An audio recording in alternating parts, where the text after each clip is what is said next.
Hello dear students, welcome back to my channel. आज का हमारा टॉपिक है capital formation. BCom honours unit 4 में है और बहुत बार देखा गया है कि क्वेश्चन आता है। लास्ट वीडियो में मैंने आपको बताया सस्टेनेबल डेवलपमेंट हमने एक्सप्लेन किया था। तो चॉइस आती है क्वेश्चन में, सस्टेनेबल डेवलपमेंट आ सकता है या फिर कैपिटल फॉर्मेशन भी आ सकता है। तो जो आपको समझ आए, जो आपको ईजी लगे, जो आप अच्छे से लिख सके, आप वो क्वेश्चन अटेम्प्ट कर सकते हैं। तो स्टार्ट करते हैं। What is capital formation? है क्या, कैसे डिफाइन करेंगे? कैपिटल फॉर्मेशन का मतलब है addition to the capital stock of a country. Layman language में अगर मैं कहूँ तो इसका मतलब है जितने ब्रिजेस बन रहे हैं, जितने रोड्स बन रहे हैं, जितनी फैक्ट्रीज बन रही हैं, जो मशीनें आ रही हैं, ये सारा कैपिटल फॉर्मेशन है। ये सब हम लोग इसको कैपिटल फॉर्मेशन कहते हैं। ठीक है, मैंने बताया ना, addition to the capital stock of a country. Country है, रोड्स हैं, ब्रिजेस बन रहे हैं, जैसे स्मार्ट सिटी हमारी फरीदाबाद बन रही है, या हम कहें कि फ्लाईओवर्स बन रहे हैं, जिससे ऑफिस जाने में, अपनी डेस्टिनेशन जाने में टाइम कम लगता है, जो कि कंट्री को डेवलपमेंट की तरफ लेके जा रही है, उसको हम कहते हैं कैपिटल फॉर्मेशन। नई नई फैक्ट्रीज बन रही हैं, प्रोडक्टिविटी बढ़ेगी, नई मशीनें आ रही हैं, ऑटोमेटिक मशीनें आ रही हैं। ठीक है, तो मतलब हमारी जो है डेवलपमेंट हो रही है, तो इसको हम लोग इसको कहते हैं कैपिटल फॉर्मेशन। क्वेश्चन आता है बच्चों कि व्हाट इज रोल और significance of capital formation and what is the reason कि हमारी कंट्री में जो कैपिटल फॉर्मेशन जो रेट है वो बहुत लो है। तो हम डिस्कस करते हैं। पहले हम लोग रोल या सिग्निफिकेंस डिस्कस करते हैं कैपिटल फॉर्मेशन का। कैपिटल फॉर्मेशन का किस तरह से ये हमारी इकोनॉमी को आगे लेके जाएगी, इसकी क्या इंपॉर्टेंस है। सबसे पहले सस्टेन राइज इन आउटपुट। मैंने बताया कैपिटल फॉर्मेशन का मतलब होता है फैक्ट्रीज लगना, नई मशीनें आना। नई मशीनें आएंगी, नेचुरल है, प्रोडक्टिविटी बढ़ेगी, हमारी इकोनॉमी की, हमारी कंट्री की आउटपुट भी बढ़ेगी। आउटपुट किसी भी तरह की हो सकती है। हम लोग बहुत सारे गुड्स प्रोड्यूस करते हैं, नई फैक्ट्रीज आएंगी, मशीनें आएंगी, तो नेचुरल है हमारी आउटपुट भी बढ़ेगी, जिससे हम लोग आगे एक्सपोर्ट भी कर सकते हैं।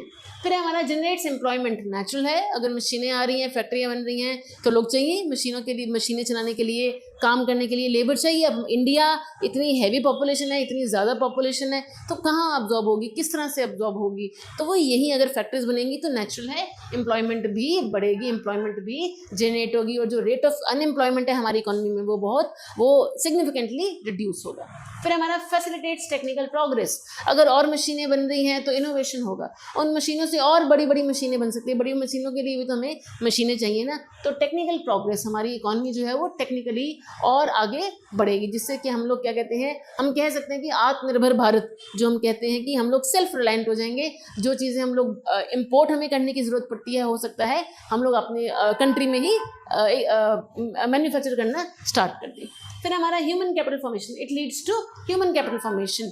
इसका मतलब है कि देखिए, अगर एम्प्लॉयमेंट बढ़ रही है, फैक्ट्रीज बढ़ रही है, मशीनें बढ़ रही हैं, और स्कूल्स बढ़ेंगे, ठीक है, तो क्या होगा, बच्चे बढ़ेंगे, जो इलिटरेसी लेवल है वो कम आएगा, बच्चे बढ़ेंगे, ट्रेनिंग सेंटर्स खुलेंगे, they will be trained to become doctors, engineers, teachers, professors, तो क्या होगा, कंट्रीब्यूट होगा हमारी इकोनॉमी में। तो अगर हमारी इकोनॉमी के जो लोग हैं वो पढ़े लिखे हैं, वो स्किल्ड वर्कर्स हैं, तो नेचुरल हमारी इकोनॉमी तो प्रोग्रेस के पाथ पर जाएगी ही जाएगी।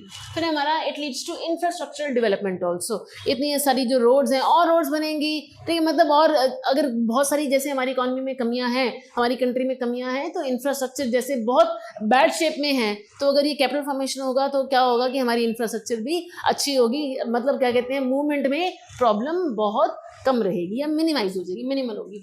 और फिर सेल्फ रिलायंस है, अगर कैपिटल फॉर्मेशन होगा, ह्यूमन कैपिटल फॉर्मेशन होगी, एम्प्लॉयमेंट जनरेट होगी, स्किल्ड वर्कर्स होंगे, तो नेचुरल है जो चीज़ हम लोग इंपोर्ट करते हैं हम खुद ही प्रोड्यूस करेंगे, and in a way we will be self reliant country. ये बहुत ज़रूरी है। So these are the important points, importance of capital formation. Next हम आते हैं कि ऐसा क्यों है होता। हमने पढ़ा कि हाँ भाई कैपिटल फॉर्मेशन ये सब चीज़ को लीड करती है, लेकिन इंडिया में क्या प्रॉब्लम है, कैपिटल फॉर्मेशन क्यों नहीं होती, क्या कारण क्या है लो कैपिटल फॉर्मेशन का? सबसे पहले है लो पर कैपिटा इनकम। देखिए, लोगों की सैलरीज बहुत कम है, स्किल्ड वर्कर्स नहीं है, अनस्किल्ड है, तो जो पर कैपिटा इनकम है वो बहुत कम है। कितने लोग तो अनएम्प्लॉयड हैं, और जो लोग एम्प्लॉयड हैं वो उनकी सैलरीज बहुत कम है। अगर वेजेस और सैलरीज इतनी कम है तो वो कंज्यूम क्या करेंगे और बचाएंगे क्या, सेव क्या करेंगे? उनकी सैलरी इतनी कम है, उनकी कंजम्पशन में ही सारी लग जाती है, सेव नहीं कर सकते, तो सेव हम कहाँ करते हैं, बैंक में सेव करते हैं। अगर हम सेव नहीं करेंगे तो बैंक के पास पैसा कहाँ से आएगा, वो क्रेडिट कहाँ से क्रिएट करेंगे, क्रेडिट नहीं क्रिएट होगा, आगे क्रेडिट नहीं दिया जाएगा तो फैक्टर्स कैसे इस्टेब्लिश होंगी।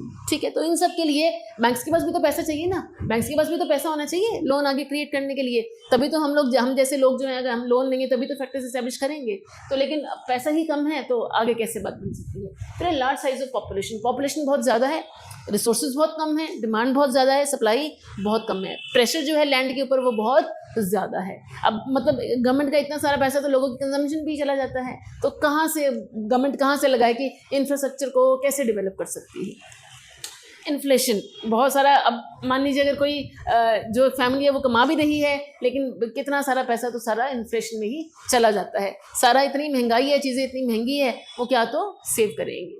फिर हमारा टैक्स स्ट्रक्चर, हमारी इंडिया का जो टैक्स स्ट्रक्चर है वो प्रोग्रेसिव है, वो और मतलब क्या कहते हैं, लोग कंप्लेंट करते हैं कि हम लोग अर्न भी करते हैं, कहाँ सेव करें, इतना सारा पैसा तो गवर्नमेंट ही ले जाती है, टैक्स ही खा जाता है, तो हम कहाँ से सेव करेंगे और फिर कहाँ बैंक में हम लोग सेव करेंगे। लैक ऑफ एबल एंटरप्रेन्योर्स, ये हमारी बड़ी प्रॉब्लम है हमारी इंडिया में। लोग पढ़ते हैं, बहुत अच्छा पढ़ते हैं, लेकिन they are averse to taking risk, वो रिस्क नहीं लेना चाहते, वो फैक्टर्स इस्टेब्लिश नहीं करना चाहते, वो कहते हैं कि ना नहीं हम नौकरी ही ढूंढेंगे, या आधे लोग तो बाहर ही चले जाते हैं। तो अगर एंटरप्रेन्योर्स नहीं होंगे तो फैक्टर्स कौन इस्टेब्लिश करेगा, इनोवेशन कैसे होगी, इन्वेंशन कैसे होगी, उसके लिए हमें एंटरप्रेन्योर्स चाहिए, जो कि unfortunately we do not have in India. Last है हमारी प्रोडक्टिविटी बहुत लो है, मतलब जो हमारे इनपुट्स हैं वो इस तरह के हैं जो आउटपुट उस हिसाब से नहीं आ रही है, इनपुट ज़्यादा लगते हैं और आउटपुट बहुत कम है। एग्रीकल्चर में देख लें, हम लोग इंडस्ट्रीज़ में देख लें, कहीं भी देख लें, प्रोडक्टिविटी बहुत लो है। प्रोडक्टिविटी लो होगी तो आगे बिकेगा भी कम, तो इनकम कहाँ से जनरेट होगी और हम कैसे कह सकते हैं कि हमारी जो कंट्री है वो कैपिटल फॉर्मेशन का जो गोल है वो अचीव कर सकती है। तो dear students, this is the role in significance and these are the causes, और ये आप पूरा इसको एक्सप्लेन करेंगे, 16 मार्क्स का आता है। कोई भी प्रॉब्लम है किसी भी पॉइंट में, you can ask me in comment section. Thank you so very much.